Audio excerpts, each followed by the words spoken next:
two witnesses, the prophecy of the two witnesses, the mighty angel of the scroll is at once interpreted, but here we go.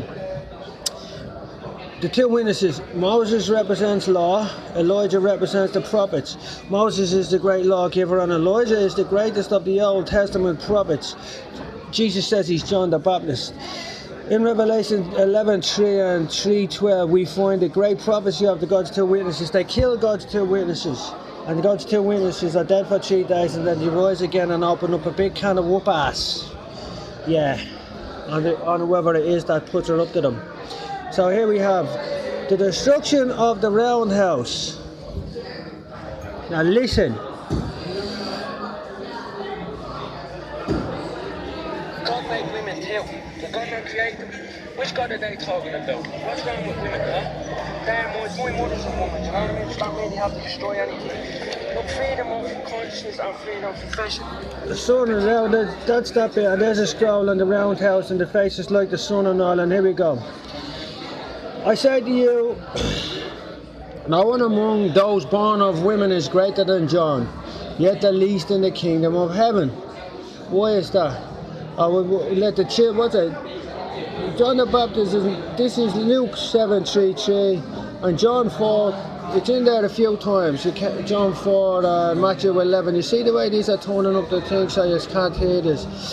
Well, why is that? The least of the children are greater than he in heaven, because he's an angel, isn't he? Obviously he's a servant. He's probably the archangel Michael. John the Baptist comes first, and then Jesus, who's above the angels, comes next. So there you have it. And then you have Moses, John the Baptist. Yeah, there you go. Among those who were born of women, there is no greater prophet than John the Baptist, but he is, there you go. Look into it. And here we have Isaiah. Behold my servant in whom I uphold, in my elect and with the light I have put my spirit upon him, he shall bring judgment to the Gentiles. There's another one after that one, that last one there, where along the lines of Jesus says, awaken, O sword, and my servant in whom I am well pleased, or something like that. So John the Baptist is Jesus' servant. They cut his head off over the tart. Here we go. The prophecy of the two witnesses. Now, who's the two witnesses? Obviously, the two witnesses are two people that witnessed God. Now, the Jehovah's Witnesses say that Jesus will reveal himself.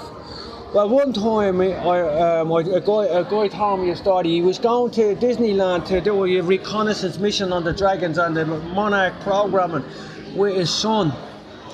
And he picked up a guy under a bridge. He seen him straight away, and he says to his son, I'm picking that man up.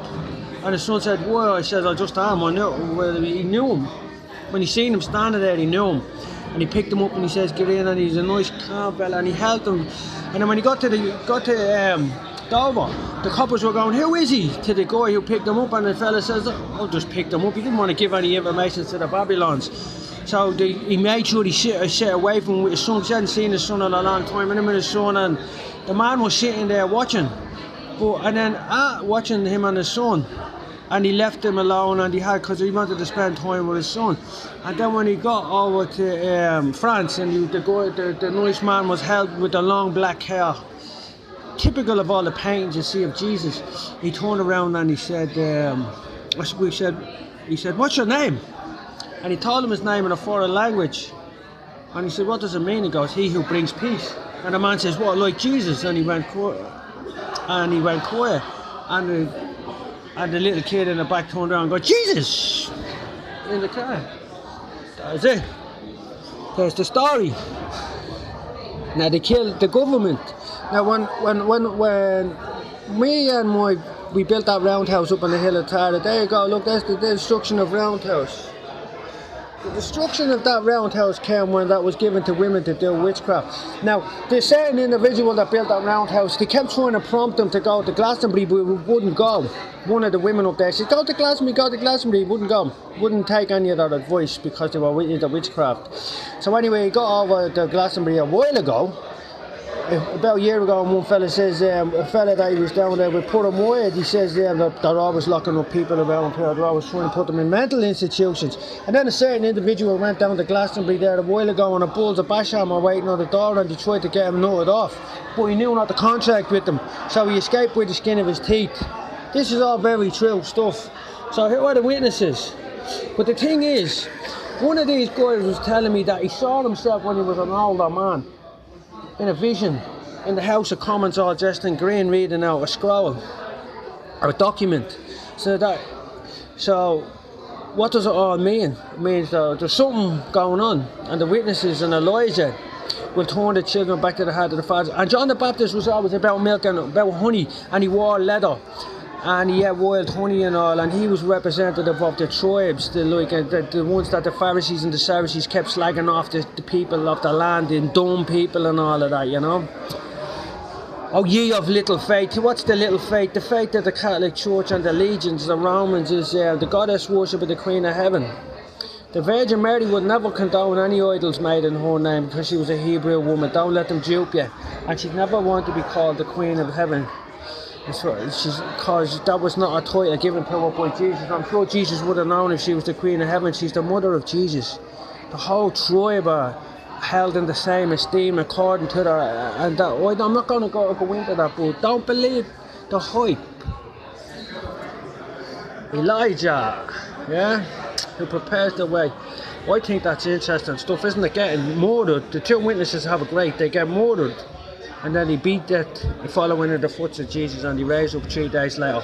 And all they do is whoop their asses because the people are so cruel and hateful and spite and hatred, they won't accept the truth because all they want to embrace is the lie. Terrible, isn't it? Horrible stuff. But then again, God says, I have laid a trap for you. He says, I've set a trap for them. Maybe this won't happen at all. Maybe it's all just a big trap to see who was going to go against the witnesses in the first place. You know?